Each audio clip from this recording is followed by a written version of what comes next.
Hey guys, what's up? Welcome back to the channel. It's Cynicalex. And today I want to prove to you just how much better Thor's Infinity War uniform is compared to his Ragnarok uniform. Now I know I said so in the top 10 Infinity War uniform video that you've probably already watched, and I know that Netmarble has refreshed or will be refreshing the Infinity War sales for uniforms, but I wanted to make this comparison video to just give you a more in-depth explanation for why everyone is saying that this uniform trumps the Ragnarok Thor uniform. In addition, we know that the May 9th part 2 of the update will bring at least 7 more uniforms, so I understand that a lot of you are under pressure to potentially spend your crystals. So if you were thinking about getting this uniform for Thor but you're still on the fence, I wanted to give you all of the pros, but then I also wanted to put an asterisk at the end of that, because while this uniform is definitely stronger than this uniform, you may not need it if you already have this uniform. And that's, I think, the big challenge for characters like Captain America, like Thor, and like Spider-Man. Yeah, you want the shiny, you want the new, but then do you really need it versus other characters that are basically zeros without their uniforms, like Iron Man to an extent, but more importantly characters like Winter Soldier and Corvus. But I did some testing for you guys, and we're going to get into the actual numbers in just a bit, but I first wanted to go over the skill changes to explain why this uniform is just so much more than the previous uniform. Now, some of it is definitely hidden, but let's go back and look at the previous uniform real quick to see what was changed from his base kit. So the big change was that his third skill now applies a shock damage, which is basically a passive dot effect, which means more damage, okay, on his third skill. His fourth skill became an iframe. His first and second skills have partial iframes, and then his fifth skill becomes a 5-second immunity with an AoE damage effect. And that was pretty damn good for Ragnarok Thor, or so we thought. And then here comes along Infinity War Thor, and yeah, Stormbreaker definitely brings the buffs. Now, he loses the iframe, I believe, on his first skill. He retains it on his second skill.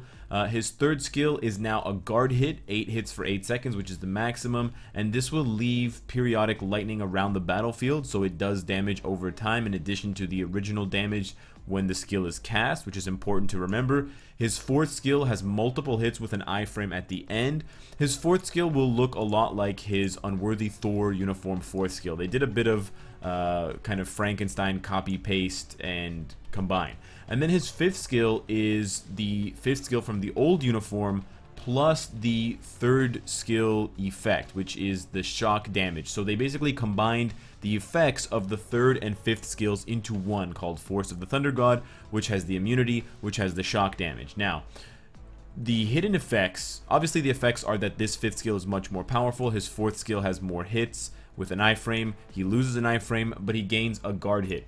But what you don't see, at least from the page, and what you won't see in the skill preview, I mean, you can see by the numbers, but you won't really see it until you get into battle, is that his fifth skill deals 2 or 3 times as many hits as before, and that basically doubles or triples the damage on this one skill alone. His fourth skill also has way more hits. You can even compare these two uniforms if you have them. His fourth skill with this uniform is actually one of his strongest, and compared to this one, well, this uniform has a fourth skill with a nice iframe, a nice long iframe. It's a very low number of hits. It's like 5 or 6 hits. So the number of hits is actually very important, because each hit will do 106% of the energy attack. So even though it's a low number, if there are multiple hits, or 20 or 30 or more hits, the damage starts to rack up. And you can see that reflected in skills like Quicksilver's fifth skill, Jean Grey's fifth skill. Despite the fact that the skills may read with a low damage multiplier, for example, his has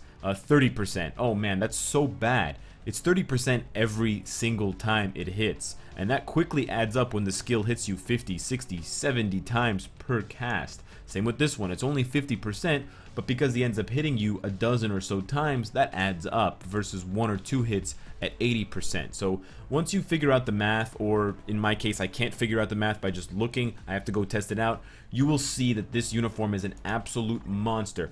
Now, just before we get into the actual comparison, I want you to take a look at the different stats, because there are differences. I wasn't able to compare them 100% equally. However, I am comparing them with the older uniform being of higher value. So this uniform is rank normal, zero upgrades whatsoever. It just has the 15% all attack bonus. My Thor is rocking 19.9 energy attack, and I do have one of his gears at 22, which is why mine might be a little bit higher than yours, but otherwise it's pretty straightforward, and he's got his run-of-the-mill stats. It's not really going to change with the uniform, it's just going to go up. With his Ragnarok uniform, his 19.9 goes to 21.9. That's 2,000 extra energy attack. And that is thanks to the mythic status, which jumps from 15% to 25% all attack, plus the additional about 500 and change energy attack being added from the 2nd and 5th slots, in addition to the skill cooldown and all defense. So needless to say, he's getting a lot more out of his Ragnarok uniform right now for my character, for my Thor, than he is for his Infinity War. For both uniforms, of course, I'm testing it with a Guard Break, Lightning Damage, 4 seconds Invincibility Obelisk, and a Power of Angry Hulk ISO 8 set with a Stage 6 bonus and whatever my Uru are. I first want to throw up on the page for you the 2 different Extreme Alliance Battle runs that I did. With the Infinity War uniform, I felt a little bit less safe playing it than with the Ragnarok uniform. As you'll see, I do get hit a little bit more because I have less than 100% or less than 50% skill cooldown, less than max, and I lost one of my iframes and the guard hit. I'm still getting used to that rotation, but in addition to that, I also was able to keep the 100% dodge bar up less often. And if you're not familiar, in Extreme Alliance Battle, the dodge bar multiplies your score faster. So the longer you keep that blue bar up, the higher your score multiplier will run every time you do damage. So it's good to keep that up, and it does positively influence your score. With the Infinity War uniform at rank normal, I was able to touch down on almost 400,000 damage. That's 381,000 DPS, or damage, or score. That's insane. Now I tried right after with the exact same team, Medusa and Hyperion, with the Ragnarok Mythic uniform, same stats, same obelisk, same ISO 8 set, but 200 or 2,000 more energy attack. I only got 240,000 points, and that is with a safer rotation, a safer character because he has more iframes. I got hit less. Because I had more iframes and I got hit less, I was able to keep the bar up longer, which actually even made my score more inflated than it should have been. So that doesn't even tell you the full story of how much more damage the Infinity War Thor uniform is doing. It's just bananas to imagine the actual numbers if we could see everything under the hood. But let me take you now. I was blown away by those Extreme Alliance Battles differences in score. I have no idea how much more. I might double or triple the score with the Mythic uniform. But now let's take it into a real match. We're going to go into a Shadowland stage here. We're just going to do the very first stage. I'm only going to do one skill so that you guys can see just how monstrous this character is, and you can compare the damage numbers. Of course, I'm at level 70, so that does make a big difference in this particular stage, but we're just going to test one skill. It's just his 5th skill, and you're going to see how much damage it does side by side. So here's his 5th skill. We only hit Punisher with this one, but you'll see even after the skill is finished casting, I'm still doing damage. So that one skill in less than 5 seconds was able to completely kill Punisher. So it did over 400,000 damage, over 450,000 damage in less than 5 seconds. It's over 100,000 damage per second. It was an AoE attack, which means I could have done as much damage to Blade. So if I had hit Blade with that attack, I would have killed them both with one skill in 5 seconds or less. Now, let's take the exact same character with 2,000 more energy attack from his Ragnarok uniform and do the exact same thing. 1/5 skill, one shot. Does anyone know what's going to happen? Because I do. And it's really shocking to see that with just a few strokes, a few clicks, a few changes to the code, Netmarble can completely revamp a character's 5th skill. This is the exact same effect as before. You'll see now that there's no residual damage, so after 2.5 seconds, there's no additional damage being dealt to Punisher and Blade. And you can see by the damage numbers, I did the most to Blade because he was closer to me, so he got hit by the rising and falling Thor, which adds a couple of hits there. I did about 200,000 damage to Blade. I did a little bit less. I did about 140,000 damage to Punisher.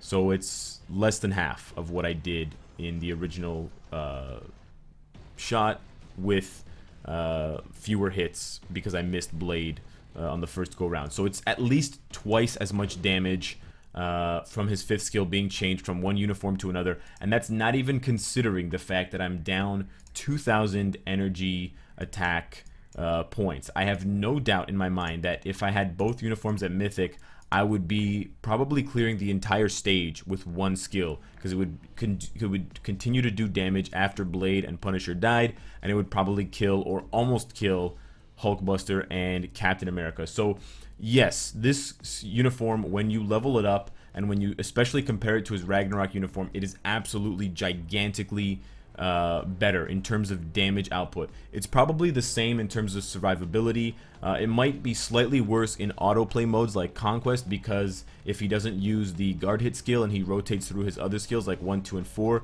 he's vulnerable because there's only 1.5 iframes there across 3 skills. But if he gets off enough attacks, he will one-shot most enemies or two-shot most enemies with his raw damage, in addition to the fact that he penetrates barriers and immunity with his Protector of Asgard passive. Now, not the downside to this uniform, but the kind of context I want to put this uniform in, because I think some people are confused. Well, Cynicalex, you're saying that the uniform is just so much better in terms of damage. Why shouldn't I buy it? Well, the thing is, do you really need it? And that's the question. If this Thor Ragnarok uniform is doing enough work for you, you're just going to be almost like putting a chainsaw on top of another chainsaw. You've already got a chainsaw. Do you need a bigger, cooler looking chainsaw? Maybe, maybe not. The last thing that you can do to compare those two uniforms, if you're still on the fence and I haven't swayed you one way or another, take a look at the legendary battle if you're ever going to purchase the extreme mode for Infinity War. For getting Thor's uniform up to, I believe it is... No, actually, there's nothing. I think it's in the normal mode. I got a little bit confused here. You get... Oh, no, absolutely nothing. So you actually don't get any rewards for having Thor's uniform in any stage of upgrade for the Infinity War Legendary Battle.